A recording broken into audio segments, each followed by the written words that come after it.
Hi, Naren. It's amazing to be a part of this session. You don't know just how excited we are. I mean, it's a fan moment for me because I've been one of the long-term admirers of the design that Michael and Foley Designs creates. Most of the people that are joining us this evening do know you, Michael. They know you through your work, or they may have seen products that you've designed, may not know the brain behind it. And that was the whole idea of bringing you here. Thank you so much for accepting the invite and agreeing to be on the DesignLuv Show. Thanks, Michael. Thanks, Uma. For those who want a little background on Michael, he made his mark with his stunning designs that gave a contemporary makeover to Titan Industries. He's done his graduation from National Institute of Design, Ahmedabad in 1994, and then onwards he joined and worked with Titan Industries, giving them a completely new style and a completely new makeover, completely made over, more relevant, more intuitive. Foley Designs, in the latter half of 2006, Michael felt the need to take design onto an even bigger platform, and the studio, Foley Designs, was incorporated. Michael has led the studio towards creating many more innovative designs like the Queen's Baton, which we shall talk about today, and many recognitions have come his way from design authorities within the country as well as abroad. Michael is leading Foley Designs to become the new voice of design in the country. Welcome, Michael. Before we go further, we would love to know a little more about you. How was it growing up?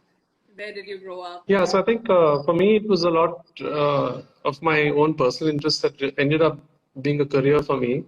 And I think I don't know when I started drawing, but I started painting quite early and then started building models, and out of just a hobby. And I didn't really think it was something that would lead to a career at some point of time. And I think at the point when I was in school, I don't think there was any knowledge of or advertising around design schools. Trying to figure out my skill sets to see what would work. And I happened to have some newspaper ad that my dad saw, and I just applied, and it kind of somehow seemed like a sweet spot. But I think one of the things that really I think helped me was my comfort with visual articulation in some ways. I think that really got me, I was not stressed about how I'd sketch and how I'd draw things. So that was one thing that was covered before I joined NID. And I think that gave me some comfort, but I was still quite doubtful. I ended up joining graphic design and then shifted to product design because I found that a lot more towards, in a sense, a sweet spot for me. You just said your dad filled up your form. So besides you, who else in your family is into the same line of work or is artistic? So I think all of us are. And it really started with, I think, dad and mom. Mom used to paint a little bit, and then when dad started, she stopped. And then when we started, it kind of became something that we all ended up doing. And I think dad was in the army, so we kind of had a lot of interesting postings around, and a lot of it was outdoor. So I think that kind of got me, aligned to some bit on this whole love for nature in some way. And I was always interested in the sciences, but I think design kind of fell right in the middle of art and science in some way. For me, it was a really nice balance. Very well said. A balance, a bridge between art and science, really. If not a designer, what would you have become? Where do you think? I mean, I actually was looking at being an architect, and I mean, it is in the creative space because I think I definitely would have been in that space. I think that's something that's probably I'm comfortable with that. So an architect would be my choice if design didn't exist. But I think completely, I mean, that's something that one would never know. I mean, something that I would have navigated into something that would be comfortable for me in some way.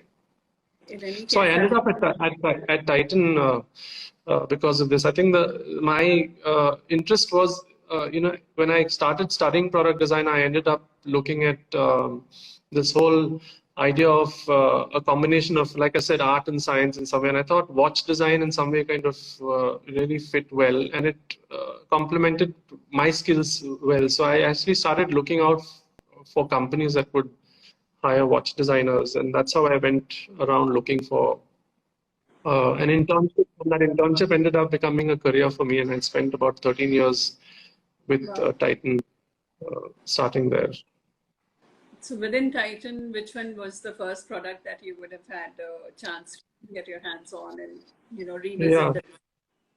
So when I started as an intern, I actually ended up designing a line for Timex, and that's what got me to understand watch design. And I try the distinct thing I think for me was this whole idea of connecting typography and watch design, and I think that really caught the attention of the managing director, Mr. Xerxes Desai, at that point. And I think he was passionate about design in a broader sense. So he didn't look at you in a, literally a vertical of product design or graphic design. He just looked at design as one field. And I think my first job at Titan ended up being the Tanishq branding. So I ended up designing the logo for Tanishq, the word mark that you see today. And that kind of got me into a good balance of, designing visual design for watches, kind of bridges product design and graphic design. You end up, designing dials that are two-dimensional, and the watch itself is three-dimensional. So it's a nice bridge between, both the visual skills, which are two-dimensional and three-dimensional. And I think I ended up doing a fast track was one of the early lines that I did. And of course, Titan was just getting into Europe, so I spent a lot of time tagging around European designers, to learn from them. I was in my early 20s, and I think that gave me a good experience to understand design in a very, almost just as a novice. And that was a huge advantage because I saw both extremes. I saw and learned a lot from much older designers from Europe, and I also learned a lot from the manufacturers across India and the Far East. And that bridge in some way kind of helped me understand the creative business in a corporate context. Some way, I started getting a hang of this whole idea of how design embeds itself into a corporate scenario. Very true, because most of the time the designers are really not great at negotiating the market as such. So it's just either you design or you're planning for both the market and the client. It's not very client-centric. So what would be your advice to someone who's just studying design now? Yeah, I think today, it's a lot more complex today. Given when I joined, I started a career in design, which is around 94, 95. And if you just reflect that to today, there are thousands of designers, looking for jobs. And I think the context is quite different. So I think for a budding designer today, it's about a good balance of understanding your own creative abilities as well as being able to kind of communicate this to others, so that others understand your perspective. And I think that needs a lot of literally arm's reach knowledge of other categories, whether it's marketing, whether it's manufacturing, pricing. So I think designers need to be a lot more well-rounded today, just to get the right space in terms of being able to control, what they creatively think of, and how does it pan out? Because I've seen a lot of designers are unsatisfied with the fact that you have a great idea, but finally when it comes out, it just completely isn't what you would wanted, and manufacturing was not as good, and all kinds of things. So I think designers need to be more realistic about this, and still push the boundaries. I think it doesn't. I think process limitations don't limit you in terms of thinking, and you just need to be more balanced today. Digressing a little, in one of your interviews or somewhere that I'd read was about how you handpick your own team. Even the young designers that join the studio are personally selected, or there are certain qualities that you look for. Could you elaborate on how do you select your team? How do you build a team? Yeah, so I think even at Titan, for me, it's not about what design college you come from, but I think it's about attitude and how you can actually build relationships in a studio. I think the studio is about collective working, and collective working with your space. It's not that you need to sit within a certain constraint boundary, but I think it's important to be able to openly collaborate, try and dialogue, try and build. I think that's the attitude that we look for. And what has worked best for the studio is actually get designers to work with us either as interns, explore them, understand them, because portfolios, I think, give you a certain sense of what the designer does, but given current context of portfolios, a lot of work is collective, and it's impossible to filter out what that particular designer has done. So we prefer to actually invest in spending time with the designers, and I think a lot of our designers who stayed with us, very good designers, are all designers who've been with us from possibly an internship or very early on. So we like, I think culture is important. I think that's a big part that we try and constantly I think have conversations about, or at least my attitude towards designers is something that I try and see that they are pretty open and flexible about their articulations of ideas. I don't see levels in people. I see them as equals, and let everyone express themselves. So I think one thing that I do is maybe I let them fail or iterate as much as they can. I think that's important for anyone to learn. And I think it's at the end of it, even at the studio, you have to be proactive, otherwise you end up, not finding a place. Absolutely. How do you communicate your design intent, or how do you all work together and get on the same page? Is there a process that you have been able to structure and share? Because a lot of the designers, and that's a question that has come in from design teams, that how does everyone synchronize so that it comes out looking so good? I think there are a couple of things there. We're not very rigid about process. I don't know if it's a advantage or disadvantage, but I think for us, it's important to be able to have a wider range of ideation at an earlier stage, which is everybody or a team that's large enough to kind of creatively think initially, and then converge down to a smaller team that runs the project. But I think it's a process that I don't think we have an answer that works perfectly even today. But the whole thought is to kind of see how we give the space for every designer to creatively practice with a certain amount of independence as well. And I play the role of a mentor and suggest ideas as well. So in that sense, I constantly egg designers to improve, meta, or suggest. So I don't think I have an answer that's a formula, but we do have points when there is a lot of friction and differentiations between perspectives. But I think that's something that's part of realistic part of any studio. Very well answered, and it's actually quite difficult being a mentor also. I think it has its own moments where to get people to accept your idea, that goes secondary. The first is always when you get your entire team to start thinking and you allow that space for thinking.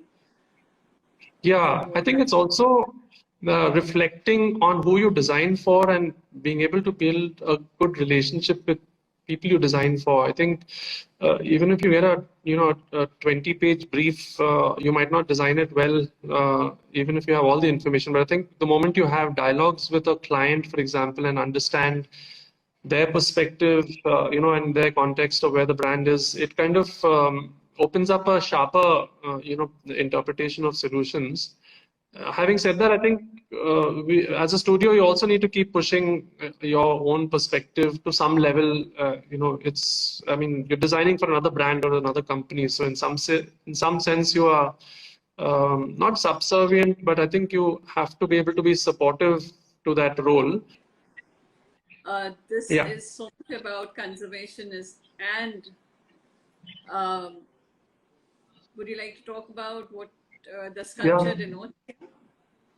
So I think we've been very like I said, I think conservation's been something that we've been wanting to express for many years now, and we just decided we should create some sort of conversation pieces about it. And given we've got an amazing team here that can build, sculpt animal forms, and when you combine that with creative ideas that you can contribute as a collective, we ended up building this whole series of endangered animals as conversation pieces, and largely to just reach out to consumers to just make them understand and appreciate the fact that every aspect of wildlife in some way lends to this whole idea of ecological balance. And so this is a journey that's just started off, and it's ended up getting us to combine and work with our 3D sculptors, and as well as wood craftsmen, company, artisans that can craft metal. And I think it's kind of ended up in an interesting set of objects of some collectible value. And we started here, but I think the whole idea is to try and expand this into a brand that makes people sensitive to the idea of ecological balance that you require. It's important to understand that the dragons and the dragonflies and the bees and are as important as everything else that exists around you. And if we can do a little bit to even get consumers or people to appreciate this through either owning what we've created or using something that we have, just to kind of open up that little window to conservation, that itself will kind of really bring alive this brand. Very true. I mean, very few of us realize just that how the dragonflies have literally vanished from around us. We don't really notice them going away. It's a beautiful effort. And moving on, because we have a time crunch too, and I have to cover so much of your work. I'm just trying to do snapshots of it, Michael. Yeah. Jill, would you like to tell us more about what? Yeah, so I think Tilt is a brand that we really wanted to kind of bring alive this whole contemporary expression to useful objects. So in some way, objects that are designed to have value in your home, and not you don't buy it for pure aesthetics. You buy it for this whole seamless marriage of aesthetics and functionality. And we want, in some way, I mean, the whole attempt in Tilt is to kind of transform functionality into possibly desire, and desire is something that makes you want to have something, versus I need it. So that's the shift that we wanted with Tilt, and I think we've kind of focused on the home space initially, and a whole bunch of table accessories, desk accessories, and quite a lot there. Yeah, the cutlery also is part of this range, and people have to check that out to know how much. What inspired this, Michael? This is something that is so associated with our childhood. We hardly get time now to see children, or children hardly play these now. It's not as... Yeah, so I think that's also come from a little bit of what we did in the past, and I think tops have been part of history here, and it's in some way we want to reinvent that and bring it back as an object. And here, in the sense, we've kind of recreated the top as a stress buster, and given it a new value for a much older audience. And we've taken a traditional craft, but we've kind of combined contemporary materials. So we used anodized aluminum and stainless steel. The steel actually plays a role. It is ornamental in some way, but it is a flywheel that helps this light wood spin. So it gives us a nice balance of having a functional element that you can almost create a very interesting aesthetic expression out of. Very interesting, very, very different and very interesting. I think there are quite a lot of appreciation that is flowing, saying beautiful work, and your conservation effort is highly appreciated. And have someone who's saying, Uma says, like the approach where you say, I want to have it versus need to have it. And moving on to our next one.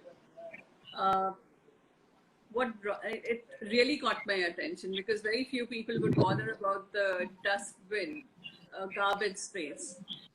But I saw this design concept and I was like, I have to get you to talk about it, because there are very few people who would actually be concerned about how we dispose our garbage. Yeah. Design So I is think the aspect. I think for us, it's a something that this we even getting the studio to kind of believe and propagate is this whole idea that public spaces need a lot of attention. I think if you look at it, the moment you step out of your home to when you reach your office, I mean, the space between, actually, there's not much done in India, whether it's the pavements, the roads, spaces to sit and walk.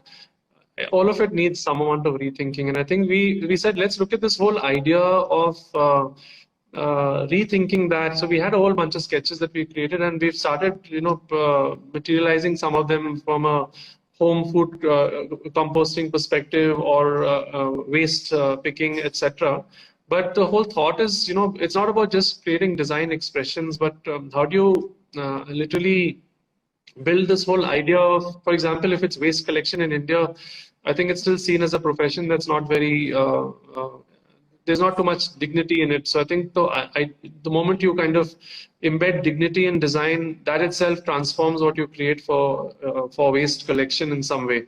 So I think the moment you start embedding ideas like that, you actually transform the products that you are designing, even if it's waste collection. I mean, if it's a part of something that is beautiful and you don't make it seem like one dirty place that you need to go to, all of it, it's just a question of looking at things differently and then, bringing them alive and creating the right connection.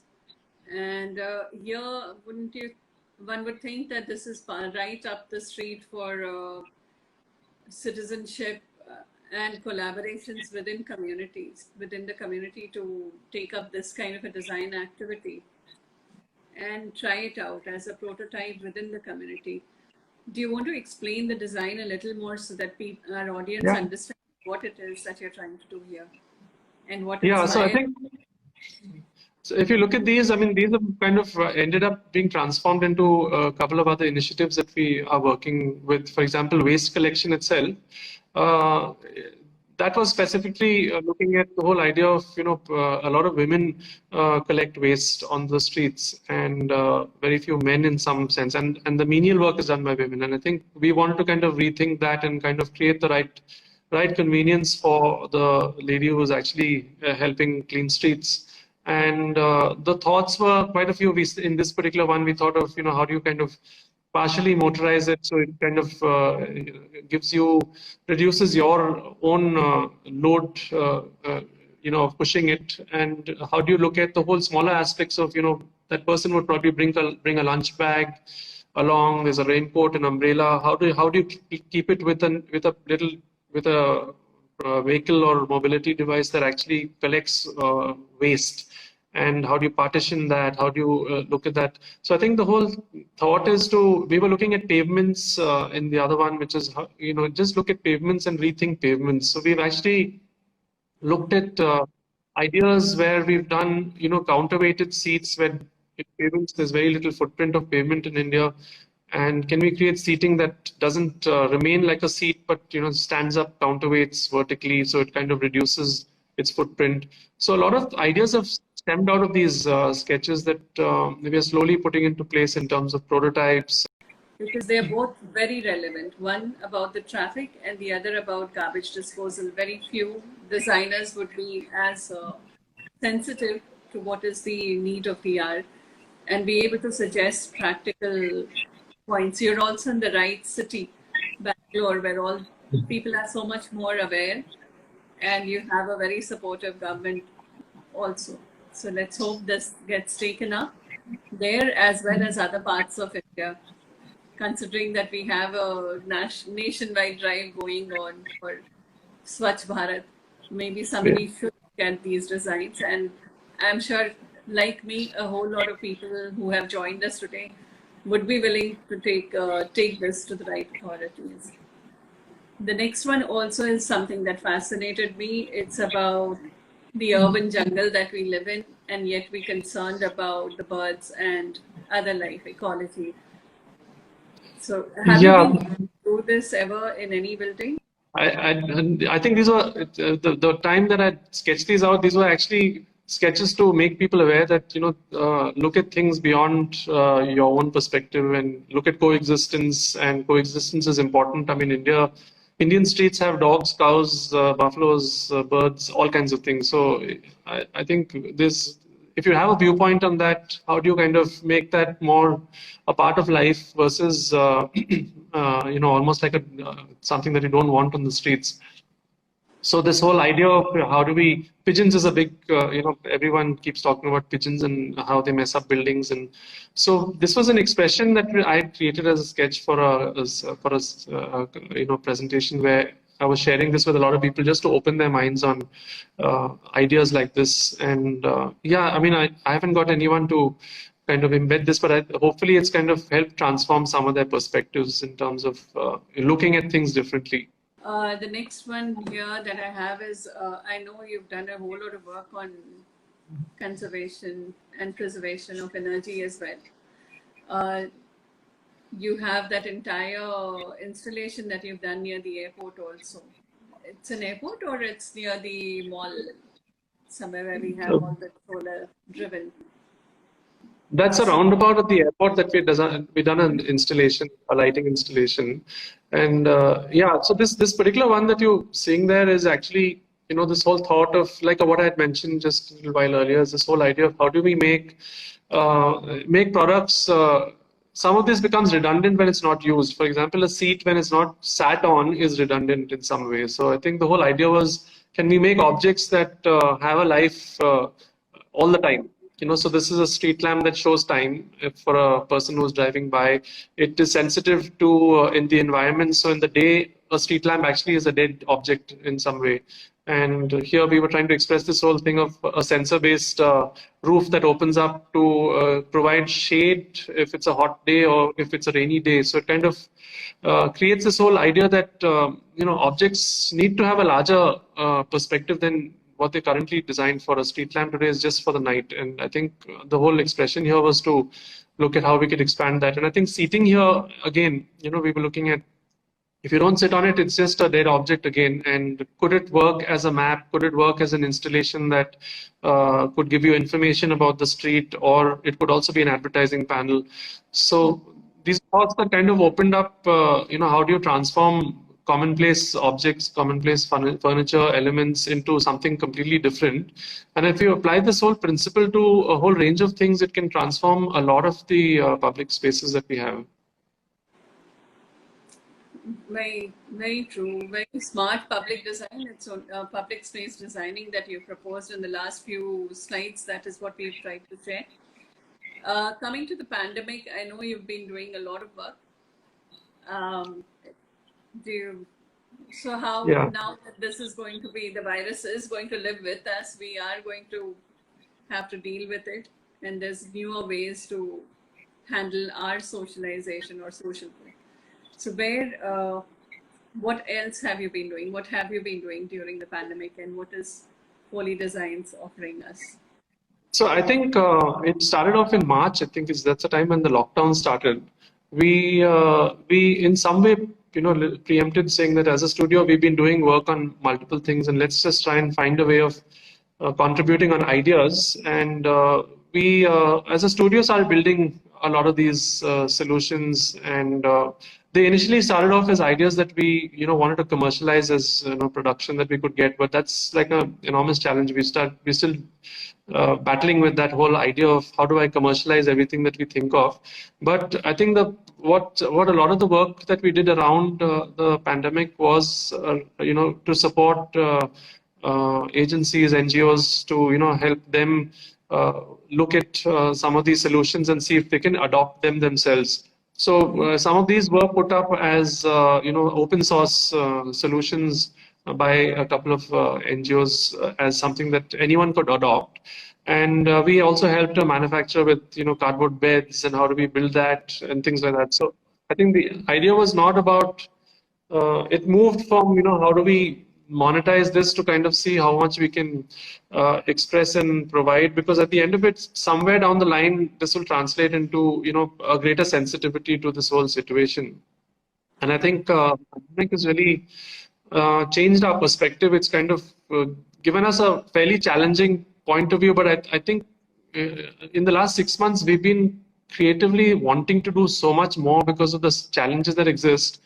That and that's just not our studio. I think I've been having conversations with a lot of studios and designers, and everybody is now, looking at what else to do and how else we can creatively expand.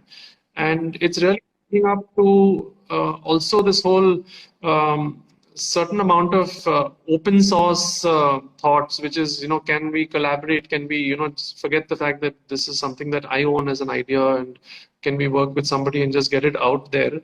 And I think it's changing the way designers are also thinking. I mean, they're thinking more like entrepreneurs now, and not just looking at a brief, because you can't expect a brief to give you the best design. You have to be able to be very, almost preemptive with a challenge, preemptive with an insight, and start building from there. And that's a tough one to do, but I think it's something that we'd like all designers to actually move to. I think you're already answering the questions that I was like, when designers collaborate, is it possible to define the goal or a common agenda? Is a framework necessary or even possible? I think it's an important thing to recognize in collaboration, because a lot of collaborations fail. You have to be able to recognize your strengths within a team, and how you can complement the rest of the team well. So it's important to be able to, that's one part. I think the other is to just have the right relationship within a team. I think if that doesn't work, I mean, collaboration doesn't work really well. I don't think a very rigid process works, but maybe this whole thought of, arm's reach understanding of somebody else's skill sets. And the second part is, can I leave my ego aside and then be able to just open up to what somebody else is saying, and maybe build on it instead of, so the more positive part of collective thinking versus it's easy to criticize somebody, but it's difficult to kind of build on somebody's ideas. So I think we want to push everyone to build ideas and not criticize. I know. I mean, the right world would have the grace to accept what's different and the wisdom to manage the balance. That's where we always get stuck. But do you think that can be taught or acquired, or needs to be innate? The sense of, I think it has to be a cultural thing that over time should get embedded into the way you learn and the way you work. I don't think you can force this on, but I think a certain amount of guidance can help people transform from being very insular in their thinking to being a lot more open. If you look at the product design space itself, I mean, it's impossible to actually literally have an idea out there unless you have collaborators. You have to have a manufacturer. You need somebody who understands material science. You need someone to market it. It's literally collaboration for everything. So in some way, we need to kind of start almost inculcating that into our thinking, and not seeing these all as hurdles that I need to pass. Very true. I mean, as an interior designer, that's what we do all the time. No space would be complete if we didn't have different skills that we bring together. And it's just the symphony that you have to manage and go past our own egos at times.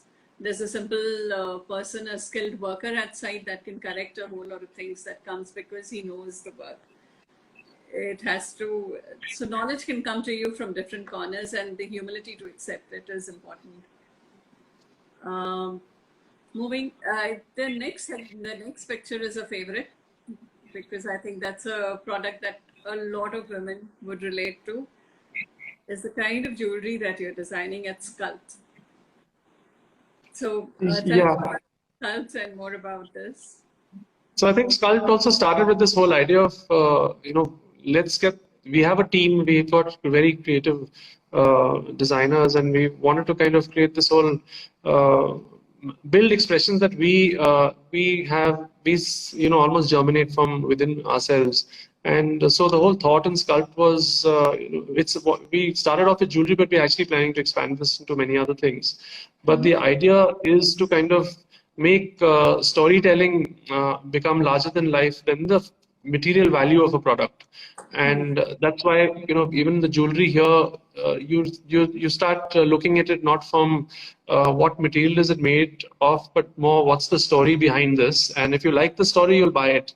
And that's the idea behind Sculpt. It's really about being able to bring to life very interesting products that connect to you in a more innate manner versus functionally wanting it in some sense. So this whole line has materials that is ranging from brass, aluminium, stainless steel, and we've not really positioned any of them as priced higher or lower because of the material, but it's purely by design that we kind of wanted to kind of propagate this. In the first line, we actually got inspired by soil. I think our very close connect to the baton, Queen's baton, that had a story of soil, is what we ended up wanting to express this whole idea of how do I connect back to soil in some way, and the entire line that you see is actually somewhere connected to earth. Very, very interesting.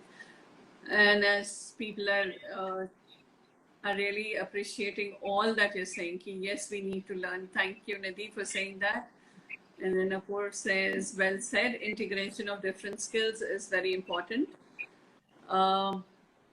Moving on to the final one, this is where collaboration and your experiences are all hinged at.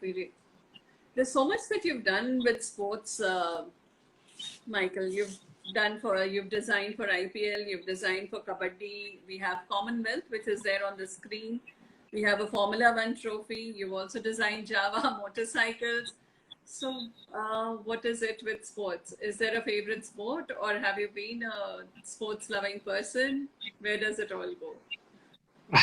I haven't been too much of a sportsman myself, but I like the outdoors. And I think for me, it was more about this whole, I think the baton itself specifically was this whole thing of pride of getting that, pride of an Indian studio doing it. And I think given that the cycle time of a Commonwealth Games coming back to the country is quite long, for me, it was this whole thing of doing it for pride and not for anything else. So I think it started with that, and the whole baton was it got us into a journey that was about not just the idea behind something, but actually getting it made, having it work, perform the right way, and it kind of gave us a very holistic experience to a creative product. And the baton here, I mean, just to give a sense of it, it was the brief was very open. They basically said it needs to be a symbol of sport for India, and we said, I mean, we started with that as a very open idea, and we kind of looked at a lot of themes here, and I think it finally ended up being, let's do something symbolic. And symbolic impressions last longer than just shapes and forms that just represent something short-lived. So we looked at symbolism, and I think we found let's create the journey as the baton. So I don't think it was an organic ideation. We had water as an idea. Let's collect water from different parts of India, and then we said water doesn't have differentiation. Then it went to soil. So then we actually drove down Hosur to Bangalore when the elevated being built, and we picked soil from about 5-6 different places and placed it onto with resin, and just saw, I mean, if you can get 6 different colors of soil just from Hosur to Bangalore, what happens with the rest of the country?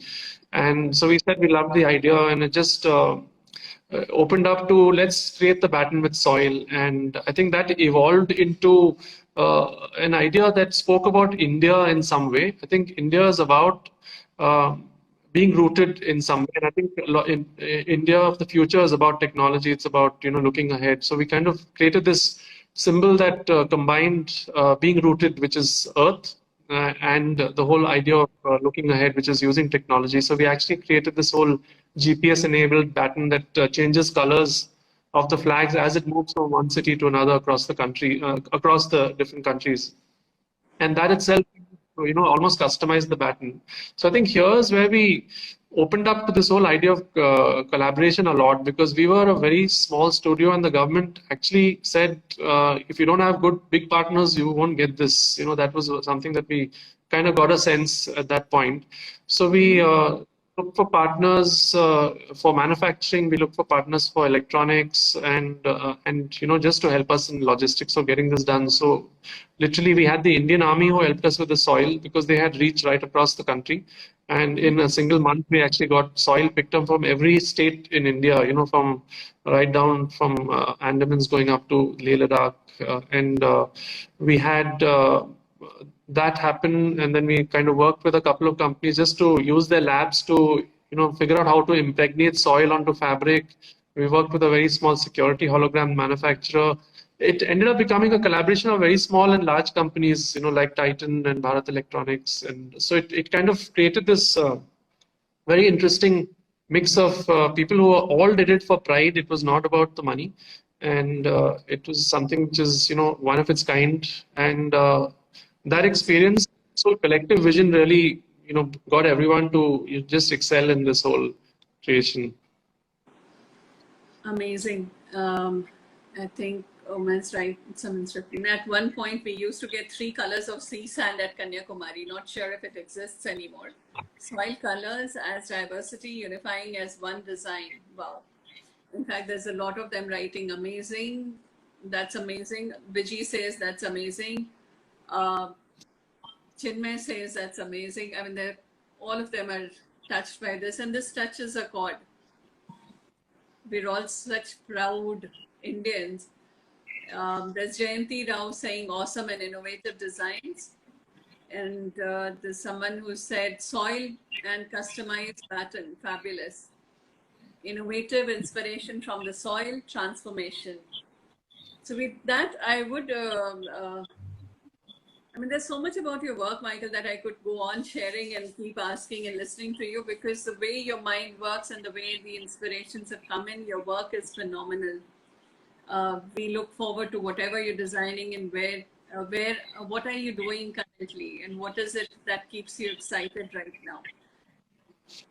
Yeah, I think the challenges are keeping me excited right now. I think the whole idea of, how do we, wait past this whole pandemic, and what do we do? How do we transform the studio? I think this has kind of made us look at our own studios, abilities to see how we can push ourselves and go beyond what people assume we can do. And I think that's a big shift that is happening in the last 6 months. And we want to, hopefully use this momentum and build up something that at least is transformative for all of us. And I think there's only the only way up. There's only one way is up right now, because everything is kind of, everybody's in a similar situation all over. And I think it's a good time to kind of just sit back and rethink how you do things and transform that in some way. So I think it's a good time to reflect and head.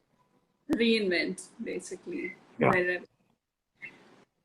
Thank you so much, Michael. I think that, again, reading out this comment from Hardware Studio saying, wow, amazing collaborations and very inspired. Neelima Trivedi says, so much thought put in every design. Vivek says, design process, so nice. And then there's, hi, my name is Aditya. I'm a student of design from Bangalore. I'd love to know your take on ethical design, especially in the current situation. We'll take that one question before I get you into a fun part of our interview. Yeah, I think it's a question that we all ask ourselves as to, how do you, I think the practice or your thinking needs to be ethical to begin with, and that needs to be a filter for everything you do. And there's only so much that you can transform yourself. And I think it's important to recognize that, because you might design something in a material that maybe you think is not sustainable today, but you can't change the world overnight. You've got to keep pushing to, look at how you can push everybody else's perspectives to far more ethical thinking. And I think that's something that's definitely something that everyone needs to have as a filter when they think. Thank you so much, Michael, for answering that question for Aditya, and I think he's being appreciated too. We'll have a very quick rapid fire round, which is a fun round in our show. And it's the first word that comes to your mind that you say. So are you ready? Yeah. Okay. Okay. This is something that the team has put together. So I also have got the question. She's just slipped the paper in now. So I'm just going Yeah. to read it out to you. Morning or night? What's the preferred work time? Morning. If you could be any animal, what would it be and why? Oh God. Possibly a bird. So I could just look at everything from a larger perspective. Very well answered. What is the one thing you would put on your bucket list? I think for me, it's travel. It's just that makes me learn, and that's never ended. So it's just stopped. It's paused right now, but I think that's a good one to get back. And if you were traveling, where would you travel to? Where would you like to go? The first. I want to see the Northern Lights. So that's something that I definitely is on my bucket list. Okay. All right. One thing that annoys you most? I think I'm very flexible, very sometimes, and that annoys a lot of people. So I think that's something that does annoy me at times. Okay. Then where would you go if you were invisible? Oh, I like listening into conversations, and that's how I learn a lot of things. So I'll use that a lot. Okay. Your favorite cartoon show while growing up? Bugs Bunny. Okay.